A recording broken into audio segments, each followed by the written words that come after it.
In this video, I'm being interviewed by the founder of iMuse, who's interviewing me about performance anxiety, especially as it relates to music. Hope this helps. I'm here with Dr. Clayton, who has developed a very unusual theory about performance anxiety that he's used to help thousands of clients.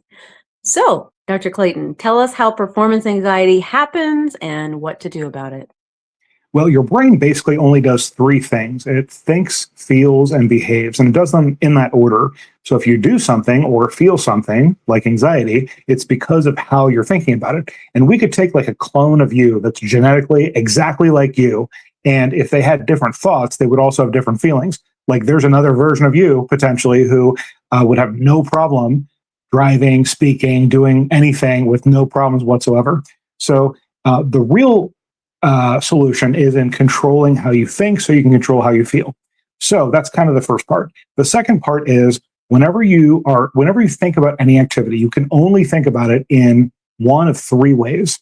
Or really, you can only think of three things. You can think of yourself, of the other person or people, or you can think of the topic or strategy. And spoiler alert, your brain does not like thinking about other people. So for example, if you think about something that you're very comfortable doing, whether it's like watching a TV show or doing a hobby or whatever, you think about the other thing. You think about like the TV show, or you think about the hobby, or if it's a game, you think about the strategy, and you feel comfortable doing that. Your brain feels comfortable thinking about those kind of external things.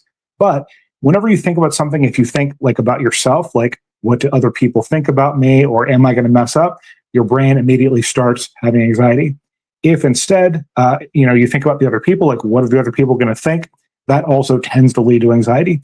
You could take the greatest public speaker in the world that is completely comfortable with public speaking, and I guarantee that that person is thinking about like what they're going to say or what message they're going to convey, rather than what does the other people think about me.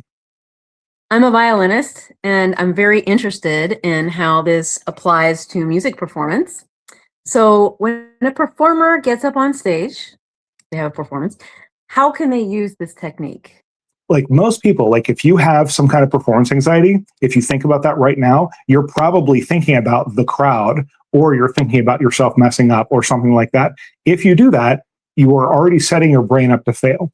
So we would do hypnosis and a series of sessions on focusing on the actual music. So for example, if I say, think about music, and if you think about like a crowd looking at you and judging you, or if you think about yourself messing up, then you're going to have anxiety, which by the way, decreases performance.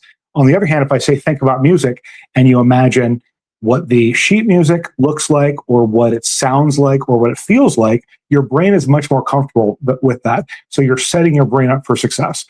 It doesn't create the anxiety in the first place. So this isn't about solving anxiety. It's about setting your brain up and training your brain so it doesn't create the anxiety in the first place. I was in a recent performance and, doing that, having the coaching that you've taught me. And then the director, somebody said, there's going to be 10 cameras all around you floating. So I find that very intriguing when you say think about X, but Yeah. what happens when somebody tells you there's a lot of people here and the camera's going to be right on you? Yeah, as if you're going to be too relaxed, and you're going to be so relaxed that you forget all your notes, right? That's what's going to happen. So I better wake them up and let them know that there's going to be a bunch of cameras on them. No, that's the worst way to do that. Like, if I were that person, I would say like, I really love that third movement. It's like, it feels so relaxing, and then it goes right into the exciting part. Isn't that cool? And then it gets you into the music. That's like what I would say. If I was there right there and I had to coach somebody on the spot. And I've had stand partners before in orchestras that are like, whoa, look at how many people are out there. And then I tell myself, I'm like, well, just focus on the music. Who cares about the people? The music is way more important than the people. The people come and go, but the music is immortal. How about that? Yeah, wow, that's powerful. Mm. That's what I love about music and arts, immortalizing those things. That's Exactly. great. Well, thank you very much, Dr. Clayton. I hope Thank you very viewers much. found this helpful. All And we'll right. talk to you Thank you soon. so much. I hope so too.